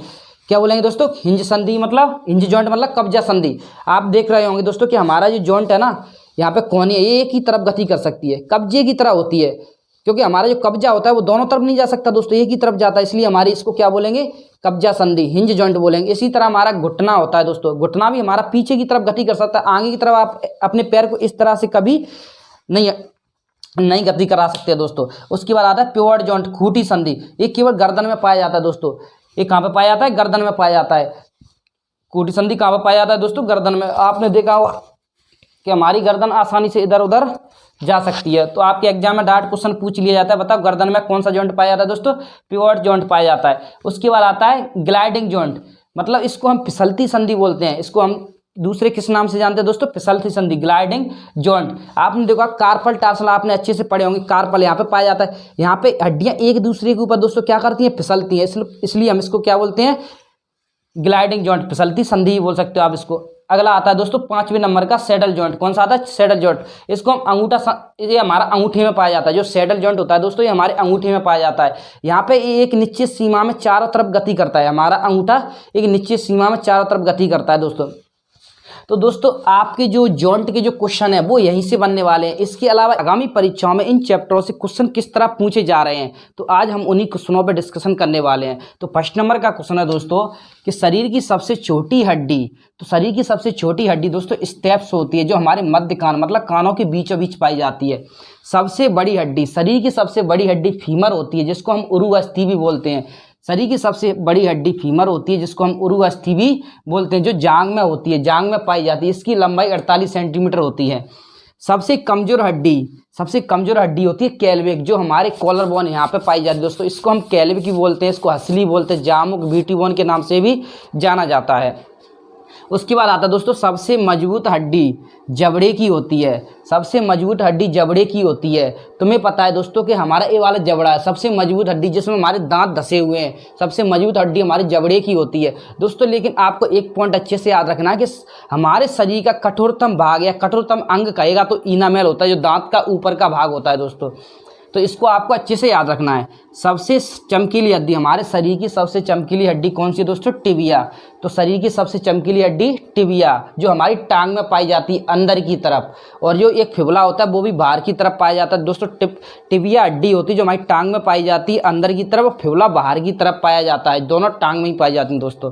उसके बाद आता है कि पैर की हड्डी कैसी होती है? तो दोस्तों पैर की हड्डी हमारी खोखली होती हैं। कैसी होती हैं? खोखली होती हैं। पटेला कौन सी हड्डी का बना होता है? पटेला हमारा सिस्माइड हड्डी का बना होता है। पटेला कौन सी हड्डी का बना होता है? पटेला सिस्माइड हड्डी का बना होता है। दोस्तों मेरे साथ ही साथ मन में बोला करो दोस्तों, जिससे क्या आपको चीज़ें जल्दी से याद रहेंगी। जब हम बैठते हैं तो इस्चियम नामक हड्डी पर जोड़ पड़ता है। दोस्तों जब आप बैठते हो तो पेल्विक में 3 हड्डियां होती हैं, इलियम, इस्चियम, प्यूबिस। जो बचपन में बच्चे में होती हैं इलियम, इस्चियम, प्यूबिस, लेकिन वयस्क में जुड़ के तीनों एक ही बन जाती हैं। लेकिन जब हम बैठते हैं तो एक अस्थि पे, जो पेल्विक का ही एक भाग है, उस पर जोर पड़ता है दोस्तों। उसको बोलते हैं हम, क्या बोलते हैं दोस्तों? उसको इस्चियम। क्या बोलते हैं? इस्चियम नामक हड्डी पर जोर पड़ता है, जो पेल्विक का ही एक भाग है। दोस्तों आपके एग्जाम में पूछ लिया जाता है, बताओ अस्थि प्लस अस्थि से क्या बनता है? अस्थि प्लस अस्थि मिलकर क्या बनाती है दोस्तों? लिगामेंट। मांस प्लस अस्थि मिलकर क्या बनाएंगे? टेंडम। उसके बाद मांस प्लस मांस मिलकर क्या बनाएंगे दोस्तों? सेलेक्स। आपके एग्जाम में दोस्तों कई बार पूछा गया है, अस्थि प्लस अस्थि मिलकर क्या बनाएंगे दोस्तों? लिगामेंट। मांस प्लस अस्थि क्या बनाएंगे दोस्तों मिलकर? टेंडम। और मांस प्लस मांस मिलकर क्या बनाएंगे? सेलेक्सर।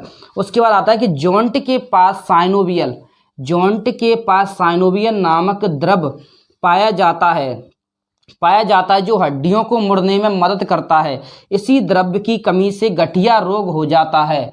तुम्हें पता होगा दोस्तों कि हमारी जो हड्डियां होती हैं, तुम्हें पता है जो हड्डियां होती हैं, आके किसी ना किसी 2 हड्डियां किसी ना किसी जॉइंट से जुड़ी रहती हैं। तो उस जॉइंट में तुम्हें पता होगा, जिस तरह हमारी बाइक में भी तुम्हें पता है दोस्तों कई जगहों पर जॉइंट पाए जाते हैं जहाँ पर हम ग्रीस करते हैं, क्योंकि अगर हम ग्रीस नहीं करेंगे तो हमारी बाइक अच्छे से चली ही नहीं पाएगी। इसी तरह तुम्हें पता है दोस्तों कि हमारी जो हड्डियां होती हैं उनकी जॉइंट पे साइनोवियल लिक्विड पाया जाता है दोस्तों। अगर उस लिक्विड की कमी आ जाती है तो हमारे गठिया रोग हो जाता है। और इस लिक्विड की कमी आने से दोस्तों एसिड की मात्रा, यूरिक एसिड की मात्रा अधिक हो जाती है।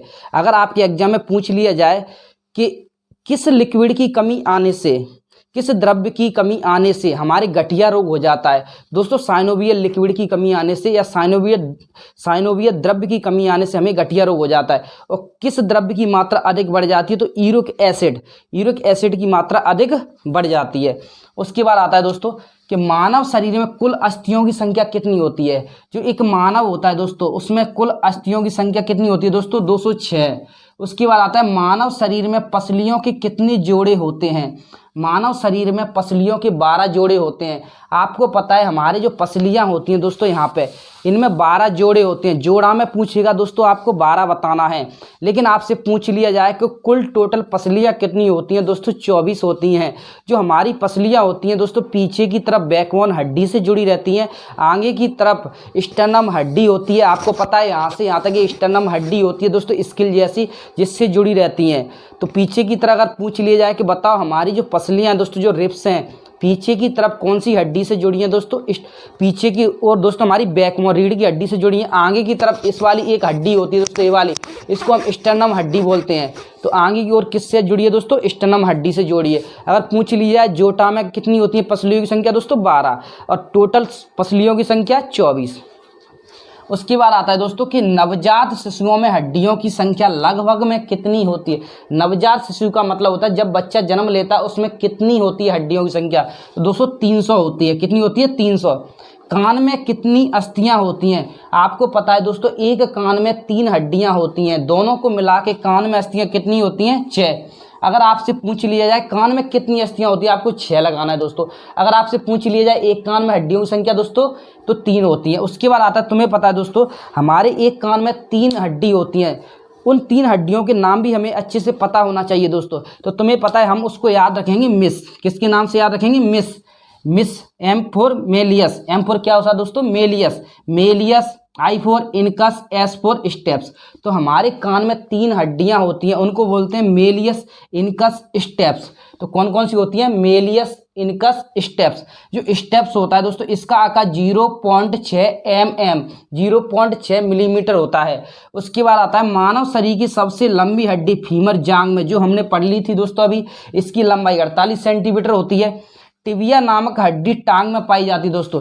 सबसे चमकीली हड्डी भी टिबिया होती है दोस्तों, जो हमारी टांग में पाई जाती है। रकाब हड्डी कहाँ पे पाई जाती है दोस्तों? स्टेप्स को हम रकाब के नाम से जानते हैं दोस्तों। कई बार क्वेश्चन पूछ लिया जाता है कि रकाब हड्डी कहाँ पे पाई जाती है दोस्तों। तो दोस्तों कहाँ पे पाई जाती है? कान में पाई जाती है। इसको ही हम स्टेप्स के नाम से जानते हैं, स्टेप्स कहते हैं दोस्तों। उसके बाद आता है मनुष्य के मध्य कान की गुहा में कड़ अस्थियों के अतिरिक्त और क्या होता है? कहने का मतलब है दोस्तों कि मनुष्य का जो कान होता है उसमें हड्डियां तो हमारी एक कान में 3 होती हैं, दोनों को मिला के 6 हो गई। लेकिन उन कान में हड्डियों के अलावा जो खाली गुहा, मतलब जो खाली जगह होती है, जैसा आपको दिख रहा होगा जो खाली जगह होती है, वहां पे क्या पाया जाता है दोस्तों? वायु पाया जाता है। क्या पाया जाता है दोस्तों? वायु पाया जाता है। दोस्तों नोट कीजिए जल्दी से। चलो दोस्तों आगे देखते हैं। तो अगला पॉइंट है सपाट अस्थियां कहाँ पाई जाती हैं? तो दोस्तों जो हमारी सपाट अस्थियां होती हैं, बिल्कुल सपाट, वो हमारी खोपड़ी में कहाँ पे पाई जाती हैं दोस्तों? खोपड़ी में पाई जाती हैं। जो सपाट अस्थियां होती हैं दोस्तों कहाँ पे पाई जाती हैं?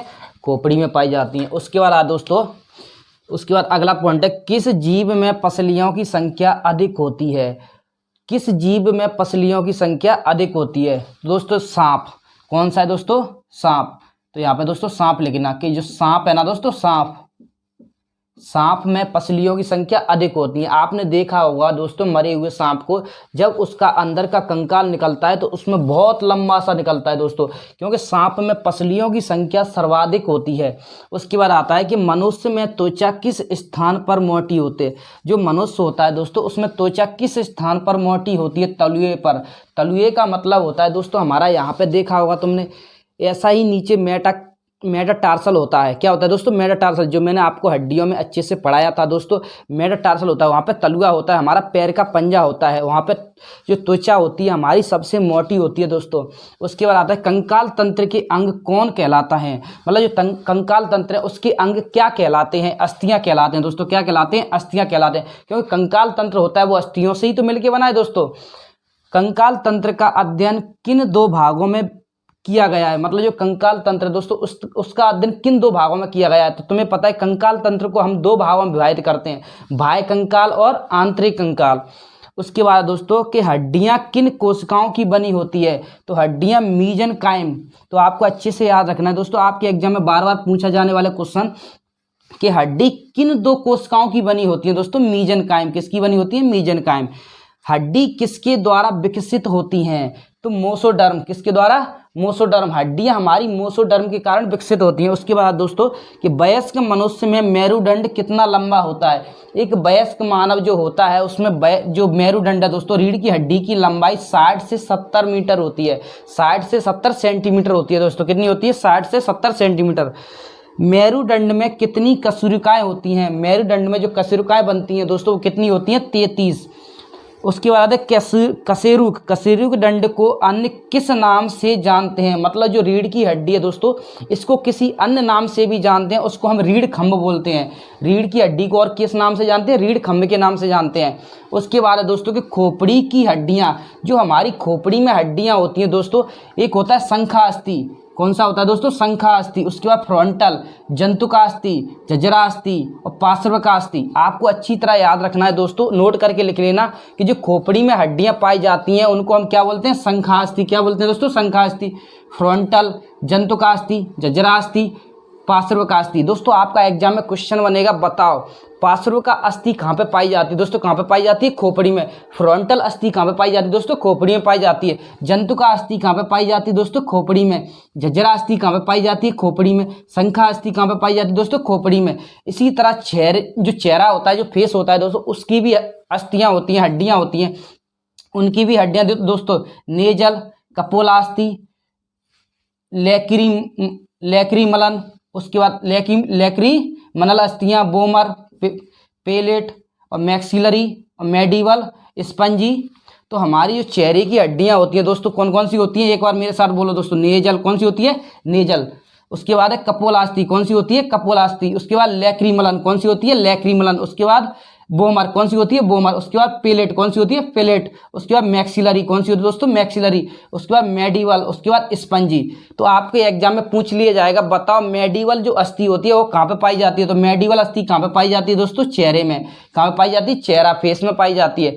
उसके बाद दोस्तों पसलियाँ कितनी अस्थियों में बनी होती हैं, मतलब जो हमारी पसलियाँ दोस्तों कितनी हड्डियों की बनी होती है, 24 हड्डी। मैंने आपको बताया अगर जोटा से पूछेगा तो 12, अगर टोटल पूछ ले पसलियाँ कितनी अस्थियों में बना होता है या पसलियों की कुल संख्या कितनी होती है दोस्तों, 24। उसके बाद दोस्तों हाथ की हड्डी, आपके हाथ में मैंने आपको हाथ की हड्डियां काउंट कराई थी दोस्तों कि हाथ में हड्डियां कौन कौन सी होती है। तो ह्यूमरस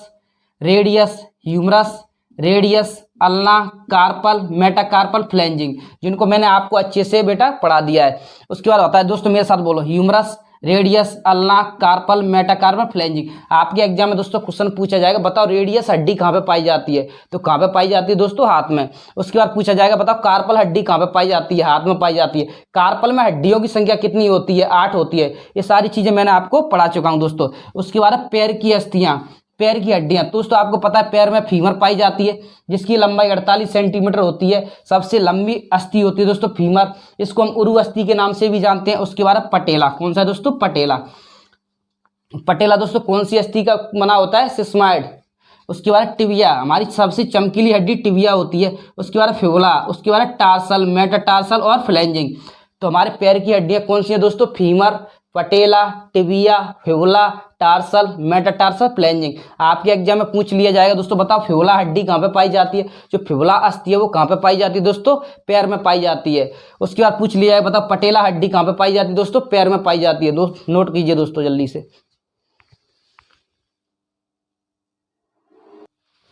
तो दोस्तों देखते हैं कि हमारे कुछ क्वेश्चन और रह गए थे, दोस्तों नोट करके लिख लेना आप कि अस्थि कोश का बोन सेल होता क्या है। दोस्तों ये बोन सेल होता है, ये 3 प्रकार का होता है। कितने प्रकार का होता है बोन सेल दोस्तों, अस्थि कोश का 3 प्रकार का होता है। एक होता है ऑस्टियोक्लास्ट, कौन सा होता है दोस्तों, ऑस्टियोक्लास्ट। एक होता है ऑस्टियोब्लास्ट, एक होता है ऑस्टियोसाइट। एक होता है दोस्तों ऑस्टियोक्लास्ट, ऑस्टियोब्लास्ट, ऑस्टियोसाइट। मेरे साथ दोस्तों, मेरे साथ ही बोलना है आपको, इससे क्या ये चीज़ें आपको जल्दी से जल्दी याद होती हैं दोस्तों। आप अगर मन में बार बार बोलोगे इन चीज़ों को तो वो चीज़ें आपको हमेशा के लिए याद रहती हैं दोस्तों। तो ऑस्टियोक्लास्ट, ऑस्टियोब्लास्ट और ऑस्टियोसाइट। अब दोस्तों हमें पता है कि अस्थि कोश का 3 प्रकार की होती है, ऑस्टियोक्लास्ट, ऑस्टियोब्लास्ट और ऑस्टियोसाइट। तो ऑस्टियोक्लास्ट का क्या काम रहता है दोस्तों, यह खराब अस्थि को खाकर खत्म कर देता है। ऑस्टियोक्लास्ट का काम रहता है कि हमारे शरीर में जो हड्डियां खराब हो जाती हैं उनको खाकर क्या कर देता है दोस्तों, खत्म कर देता है। इसलिए इसको बोन ईटिंग सेल कहते हैं। इसलिए इसको क्या कहते हैं दोस्तों, बोन ईटिंग सेल कहते हैं। आपके एग्जाम में पूछ लिया जाएगा दोस्तों कि ऑस्टियोक्लास्ट क्या काम करता है। तो जो हमारी खराब अस्थियां होती हैं, जो हमारी अस्थियां खराब हो चुकी होती हैं उनको खाकर खत्म कर देता है। या खराब अस्थियों को खाकर कौन खत्म कर देता है दोस्तों, ऑस्टियोक्लास्ट। ऑस्टियोब्लास्ट का काम रहता है, यह अस्थि का निर्माण करता है, नई अस्थियों का निर्माण करता है दोस्तों ऑस्टियोब्लास्ट। तो अस्थियों का निर्माण कौन करता है दोस्तों, ऑस्टियोब्लास्ट। यह अस्थियों का निर्माण करता है, अतः इसे बोन फॉर्मिंग सेल कहते हैं। तो आपके एग्जाम में पूछ लिया जाएगा दोस्तों, बताओ अस्थियों का निर्माण कौन करता है। तो कौन करता है दोस्तों, ऑस्टियोब्लास्ट। उसके बाद आता है दोस्तों ऑस्टिकोसाइट। ऑस्टिकोसाइट यह अस्थियों को परिपक्व बनाता है, मजबूत बनाता है दोस्तों। क्या बनाता है, मजबूत बनाता है, अतः इसे, यह अस्थियों को परिपक्व बनाता है, मजबूत बनाता है, अतः इसे मैच्योर सेल कहते हैं। तो दोस्तों आपको पता है कि अस्थि कोशिका हमारी 3 प्रकार की होती है। एक होती है ऑस्टियोक्लास्ट, एक होती है दोस्तों ऑस्टियोक्लास्ट, ऑस्टियोब्लास्ट और ऑस्टिकोसाइट। ऑस्टियोक्लास्ट, ऑस्टियोब्लास्ट और ऑस्टिकोसाइट। तो तुम्हें पता है दोस्तों ऑस्टियोक्लास्ट का क्या काम रहता है दोस्तों, यह खराब अस्थि को खाकर खत्म कर देता है, इसलिए उसको बोन ईटिंग सेल कहते हैं, बोन ईटिंग सेल कहते हैं। ऑस्टियोक्लास्ट खराब अस्थियों को खाकर खत्म कर देता है। ऑस्टियोब्लास्ट यह अस्थियों का निर्माण करता है, नई अस्थियों को निर्माण करता है दोस्तों। नई अस्थियों का निर्माण कौन करता है, ऑस्टियोब्लास्ट। ऑस्टिकोसाइट दोस्तों यह हड्डियों को, हमारी जो अस्थियां होती है उनको परिपक्व बनाता है, मजबूत बनाता है। दोस्तों अगर आपको वीडियो अच्छा लगा तो वीडियो को लाइक कीजिए, शेयर कीजिए एवं